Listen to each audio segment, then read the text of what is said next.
માતરમાં પત્રકાર પર જીવલેણ હુમલો.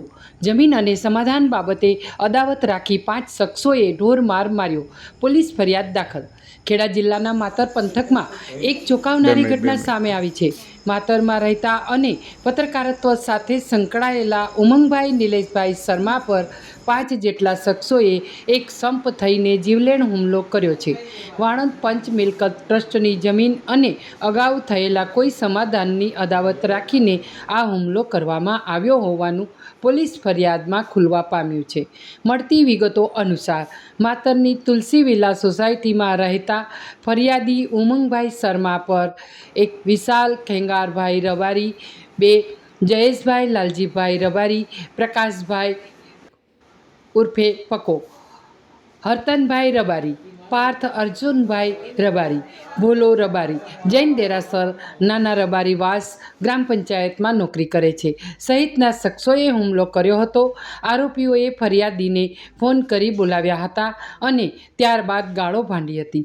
વાત આટલેથી જ ન અટકતા આ તમામ શખ્સોએ ભેગા મળીને પત્રકાર ઉમંગભાઈને ગળદાપાટુનો ઢોર માર માર્યો હતો અને જાનથી મારી નાખીશું તેવી ગંભીર ધમકીઓ પણ આપી હતી અને 4 કલાકમાં તને મારી નાખીશું, ગમે તે થાય તેવું કહ્યું હતું.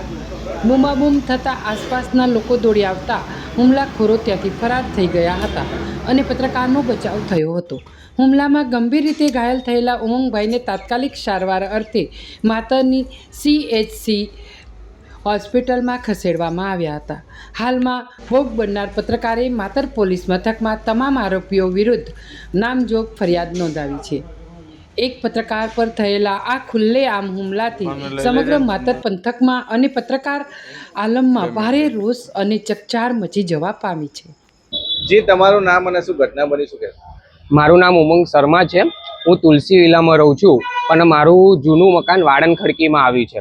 તો અમારે ત્યાં અમારા વાડન સમાજની મિલકત આવી છે, વાડન પંચ મિલકત ટ્રસ્ટ.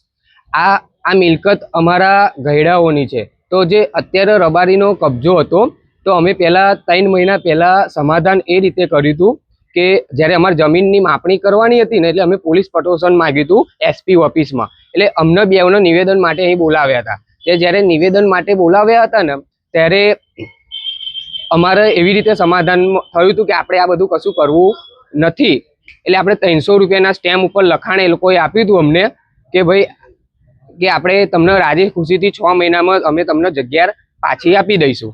એટલે અમે લોકો માની ગયા હતા. પછી ત્યાર પછી મારે 8 મહિના પહેલાંની અરજી ગ્રામ પંચાયતમાં મેં આપી હતી. તો હું તલાટી સાહેબનો 3 દિવસ પહેલાં મળવા ગયો હતો કે અમે 8 મહિના પહેલાં અરજી આપી હતી. પાછળના જે વાડન ખડકીનું જે મકાન છે, એમાં 15 મકાનમાં પાણી આવતું નથી, તો તમે એનું નિરાકરણ કરો. તો ત્યાં તેમના રબારી સમાજનો એક દીકરો ત્યાં નોકરી કરે છે. તો આ ભાઈએ એ ભાઈના ત્યાં શોપ પર જઈને ડાયરેક્ટ એવું કીધું કે પેલો ઉમંગે તારા નામે અરજી કરી છે અને તને ખોટી રીતે હેરાન કરે છે.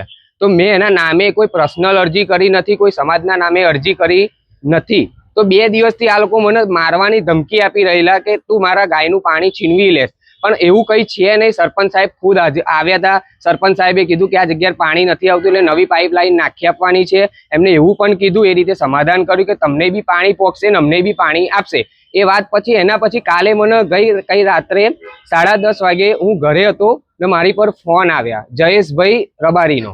તો જયેશભાઈ રબારી એવું કીધું કે તમે ત્યાં આવો મળવા. તો મેં કીધું શું થયું એ તો કહો. તો કે ના, કંઈ નોર્મલ વાત છે. તો મેં કીધું સારું, ચલો હું આવું છું. તો હું ત્યાં મળવા ગયો, મારા પપ્પાને લઈને, અમારા ફરિયાના બીજા 4-5 છોકરાઓને લઈને ત્યાં મળવા ગયો. તો ત્યાં મળવા ગયો તો એ લોકો જયેશભાઈ અને એમના સાથે 50 થી 40 જણના છોકરાઓ નેડાના બધા ત્યાં ઊભા રહેલા.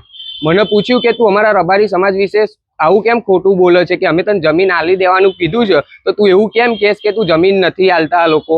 તો મેં કીધું એ પહેલાંની વાત છે, તમને આ દુઃખ થયું હોય તો હું માફી માગવા તૈયાર છું.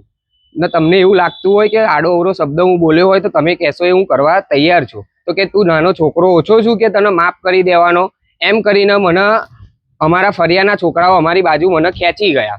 એટલે ખેંચી ગયા એના પછી આ લોકો હુવાપો કરતા કરતા અમારા ફરિયામાં આવીને મને અહીંયા પાછળથી પકડીને અહીંયા મારવાનું ચાલુ કર્યું. અહીંથી ગુમચા માર્યા, અહીં હાથમાં કેટ કરી છે, વાગ્યું, અહીંયા પગ મચડાઈ ગયેલો મારો, અને મને અહીંયા માર્યું છે. અને જેટલા છોડાવવા પડે એમને પેટમાં ગુમચા માર્યા, માથામાં આમ ઘૂંચીઓ મારી છે અને મને ખુદ એવી ધમકી આપી છે જયેશભાઈ, પક્કોભાઈ રબારી અને વિશાલ રબારીએ કે તું 4 કલાકમાં અમે તને મારી કાઢીશું, તું ગમે ત્યાં ફરીશ એ જગ્યાએ મારી કાઢીશું. તમારી સાથે આગળની કાર્યવાહી શું છે? મારી આગળની કાર્યવાહી એક જ છે કે મારે પૂરેપૂરું મને પોલીસ સપોર્ટ કરે. આ લોકો મને ખોટી રીતે ફસાવવા માંગે છે અને મારો અનિમય કોઈ જ વાંક નથી.